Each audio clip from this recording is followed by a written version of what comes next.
Well, good afternoon, everybody, and welcome back to Long Dong King Kong Personal Truck Stop. In this sponsored video, we're going to cover a company that I have never heard of before called, not joking, Dingdong Limited, ticker symbol DDL. This is a sponsored video. Somebody paid me $50 to cover this company and to answer some very important questions that I am well equipped to answer because I'm a certified public accountant. And if you want a sponsored video, you send me $50, see the pinned comment below. Or if you're a member of this channel, like Mr. Crypto Panther over here, it's $45. So what is the request from this amazing individual? A non-member, that's why. And it was actually a woman. I'm in shock. There is a woman that watches this channel. I cannot believe it. I thought my channel was 100% male. One woman apparently watches this channel. I can't believe what I'm seeing here. Anyway, she requests video DDL Ding Dong Limited. Ding Dong Limited. Chinese. How much does it have in assets and especially cash as of the most recent report? Okay, so let's go ahead and I can answer that question very quickly. So if you ever want to see a financial report, all you do is you go on Google and you type in the company's name and then you type in investor relations afterwards. And then you go to their news events or to their financial portion of their website and you can pull up their most recent results. Or you can just go to the SEC's website. I think it's sec.gov, if I'm not mistaken. And you can just type in the company and you can pull up all of their financial filings. So there's multiple ways to do it. I prefer to go to the company's website and read the stuff that they have on there. But there's a variety of ways to access that information. So the first question is, how much does it have in assets? Well, let me use my insane CPA genius analysis here to tell you. So this company, it has its currency denominated in renminbi, the Chinese currency, okay? But they're very convenient and nice, and they actually translated to USD on their balance sheet for their most recent results, which were June 30th, 2025. I mean, they are probably going to release another report pretty soon. Because if you go to stock analysis, I mean, usually they have it in like, it's basically in the main currency. You got to be careful when you're on stock analysis because it's not always in USD. So if you want to see the USD portion, sometimes you got to go to the actual source documents. So this is Ding Dong's Cayman Limited balance sheet as of June 30th, 2025. So this is dated almost 5 months. Okay. Total assets, $943 million of assets, okay, compared to total liabilities of $793 million. So they have more assets than liabilities, at least as of June 30th. So that's a good start, okay? So that was the first question. They have $943 million of assets. All right, and especially cash as of the most recent report. So there's cash and there's cash equivalents, and then there's short-term investments. So cash and cash equivalents, they have $129 million of cash and cash equivalents as of June 30th, 2025. And they have restricted cash of $228. That's cash set aside for a specific purpose.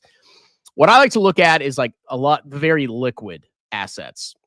So cash and cash equivalents are very liquid, and they're actually sorted in order of liquidity. And then, so cash and cash equivalents, they have 129 million. And then short-term investments, they have 425 million.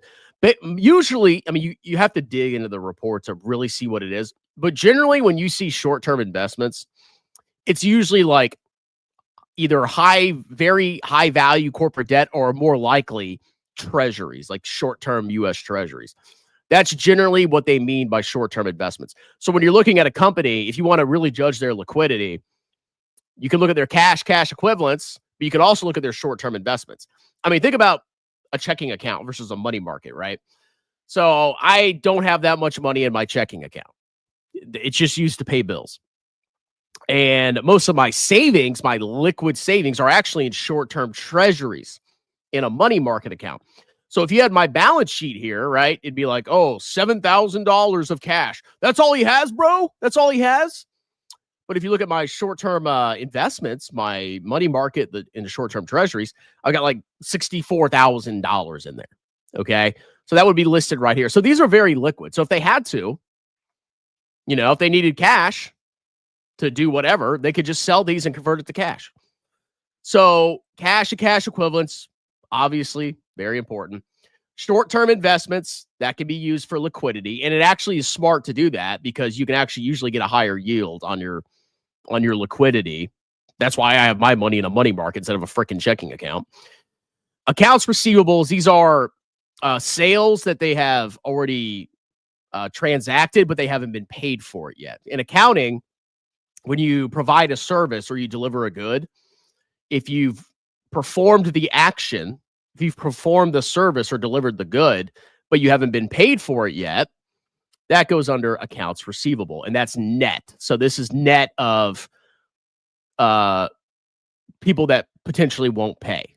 So that's what they expect to receive, like actually receive, is 19 million. Inventories, this company is like an e-commerce platform in China. So inventories are usually going to be converted to cash pretty quickly. And if it's a profitable company, if they make money on their inventories, this 70 million will be converted into 85 million of cash, as an example, when they sell it.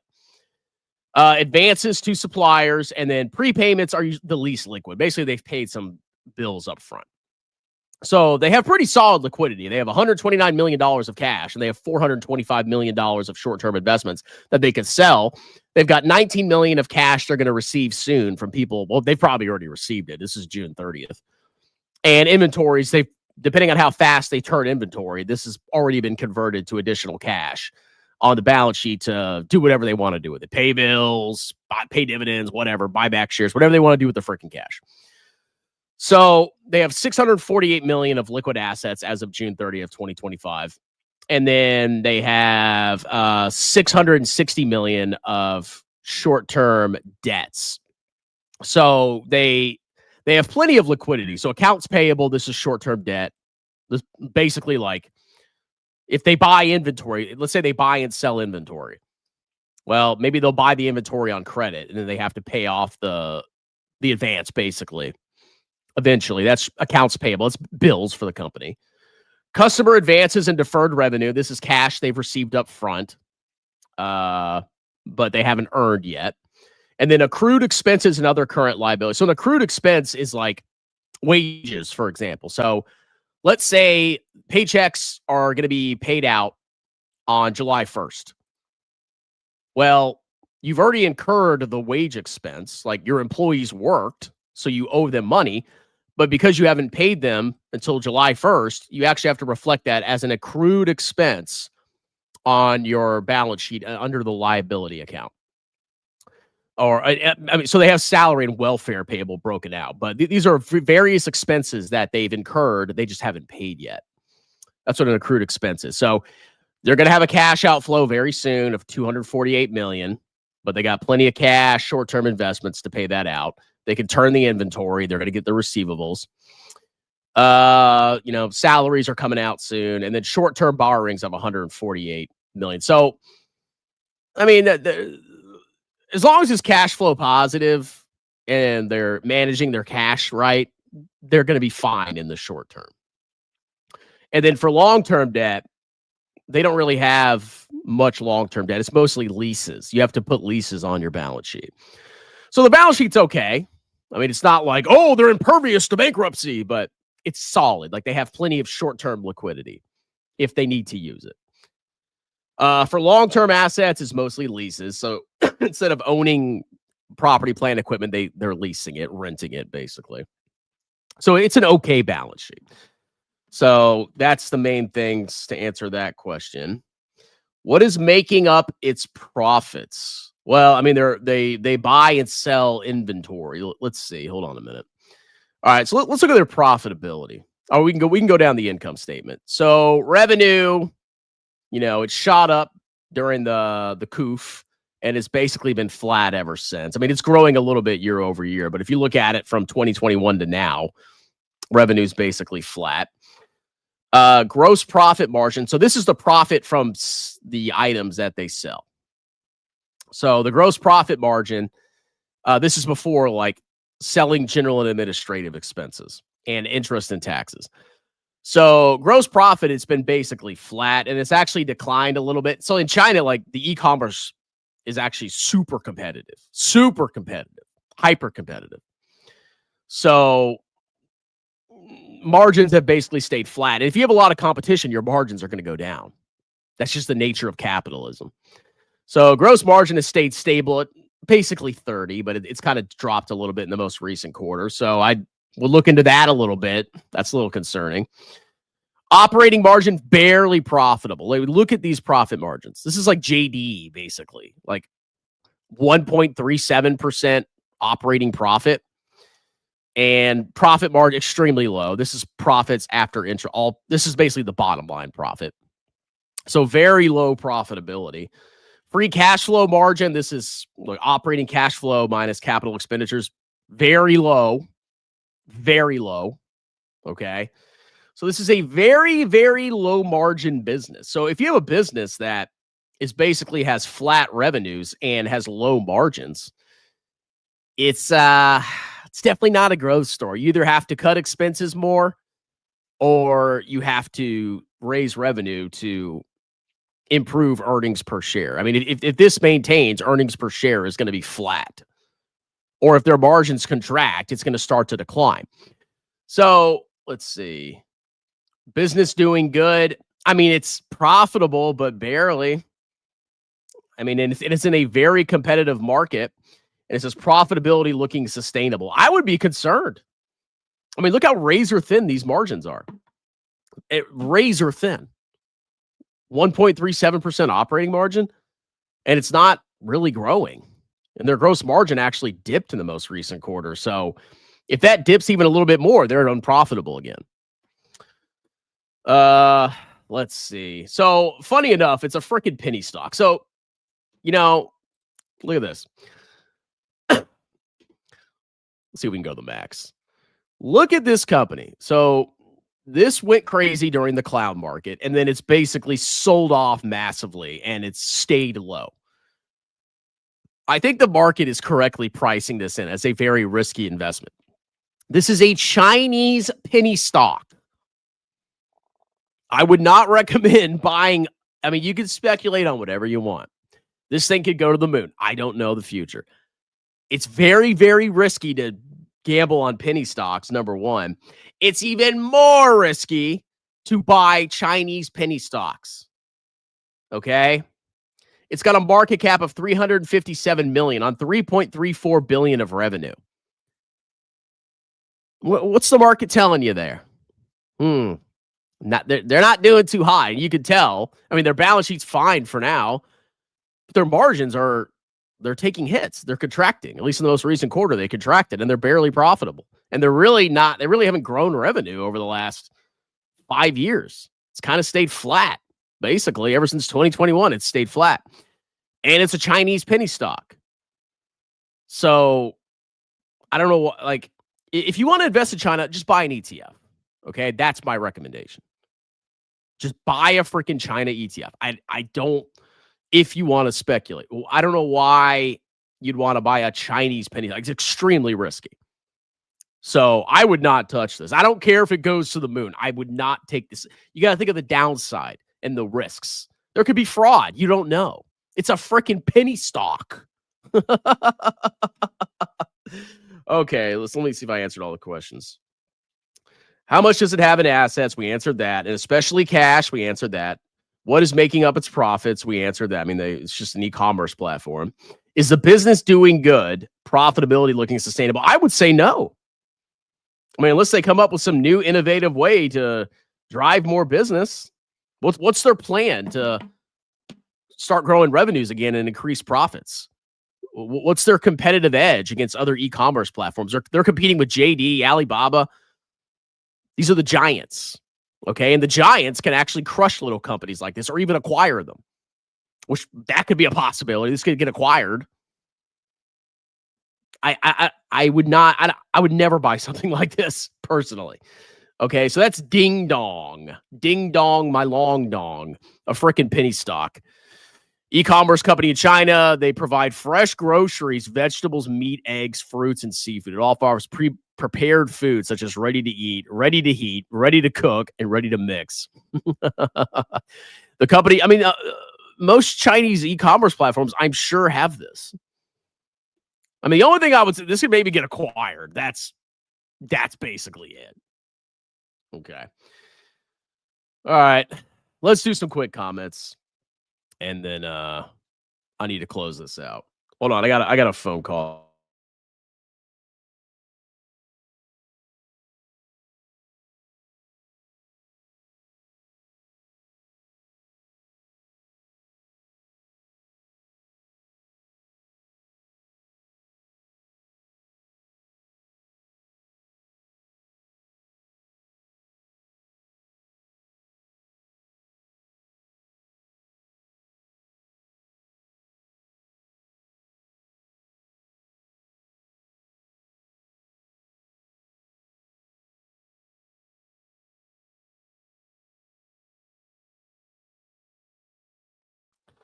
Anyway, LOL, Crypto Path. And yes, this was a sponsored video. $50 for non-members, $45 for members. Ding Dong Personal Finance. Yeah. What a name, Ding Dong. Ding Dong, hello. Ryu, Pay Pigs, what's up, man? Don't get too excited, Chris. The lady requester was a lady. I don't think she's a lady boy. Oh my God, is she going to date me? I'm sure they do. A lot of people love me. It's time to come clean strong, man. What happened to that live stream on dividend investing? You kept delaying and canceled. It was titled "Dividend Investors Are Fools and Will Never Retire." Well, I wanted to make a more detailed presentation, and I just didn't have time. So instead of moving it, I just deleted it. That's the truth. Okay, you've exposed me. Did you refund the people who paid you to do that live stream? Who paid? Now you're just making stuff up. Nobody paid me for that live stream. If somebody pays for a sponsored video, I'm going to do the video. Nobody paid me for the live stream. I guess dividend investors, yeah, they won, bro. They're winning so hard. Someone has to fight for your members, and you're such a hero. You're such a hero, Alan. Don't waste your time asking Strongman a question. If you're not a member, he will ignore you. That's right. You got to sign up for the membership, Bussy boy. He hates all dividend investors from Khmer's to dividend. Yeah, because dividends, they're a component of total return. But most dividend investors think it's like free money from the sky. It's not free money from the sky. The share price drops by the amount of the dividend. It's the company distributing capital from the company's balance sheet to the shareholders. That's it. Remixer, didn't you used to be a channel member? You were. Why didn't you keep your subscription? Oh, it wasn't worth it. You're 100% right. Nice video. Love the balance sheet breakdown. Thank you. Wow, $50 for a 14-minute review. What a ripoff. I answered all the questions, Alan. Did I not answer? Okay, what's the correct amount of time I need to do the video? 12 hours? Just a 12-hour live stream?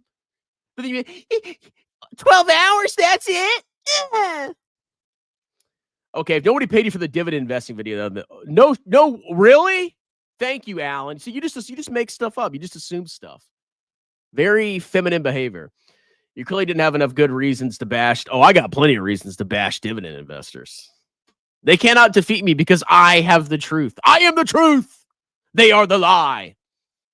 If it was easy, you'd have no problem making it. Video should have been $20 max. Yes, a CPA answers accounting questions. Oh, $20, bro. Yeah, I'll do your taxes for $10, bro. Why not? I'll do your taxes for $10. That's all it's worth, bro. Alan is annoying. Yeah, he's a whiner, but it's entertainment.